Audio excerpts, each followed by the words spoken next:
موجم طبرانی کے اندر حضرت عبداللہ بن عباس رضی اللہ تعالیٰ عنہما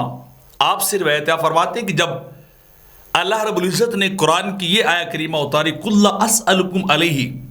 أَجْرًا إِلَّا الْمَوَدَّةَ فِي الْقُرْبَى، جب یہ قرآن کا حصہ یہ آیت نازل ہوئی تو کہتے ہیں کہ لوگوں نے پوچھا قالوا یا رسول اللہ من قرابتک ہؤلاء الذین واجبت علینا مودتهم، لوگوں نے اللہ کے نبی سے سوال کیا یا رسول اللہ ہمیں بتائیے آپ کے کون سے وہ قریبی لوگ ہیں، آپ کے کون سے رشتہ دار اور اہل بیت ہیں کہ جن کی محبت ہم پر فرض اور واجب لازم ہے، آپ ہمیں ان کے بارے میں وضاحت فرما دیجئے کہ ہم ان سے محبت کریں، ان سے اپنا تعلق جوڑیں۔ تو مدینے کے تاجدار نے آقا علیہ السلام نے ارشاد فرمایا کہ قال علی جن، فرمایا پہلے ان میں سے علی ہیں، وہ فاطمہ، دوسری ان میں فاطمہ ہے،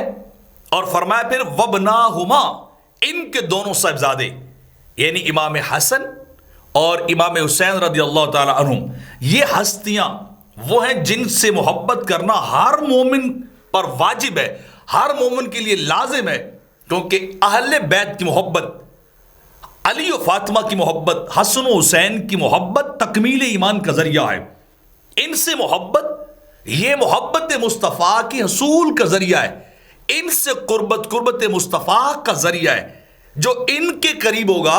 وہ آقا علیہ السلام کے قریب ہوگا، جو ان سے محبت کرے گا، اہل بیت سے، فاطمہ و علی سے، حسن و حسین سے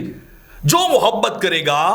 وہ حقیقت میں مصطفیٰ سے محبت کرے گا، اور جو میرے آقا سے محبت کرے گا وہ رب ذوالجلال خالق کے کائنات سے محبت کرے گا۔ تو یہ درجہ بدرجہ محبت ہے جو بندے کے ایمان کی تکمیل کا ذریعہ ہے، جو حلاوت ایمان کے حصول کا ذریعہ ہے۔ تو صحابہ نے پوچھا تو مدینے کے تاجدار نے انہیں فرمایا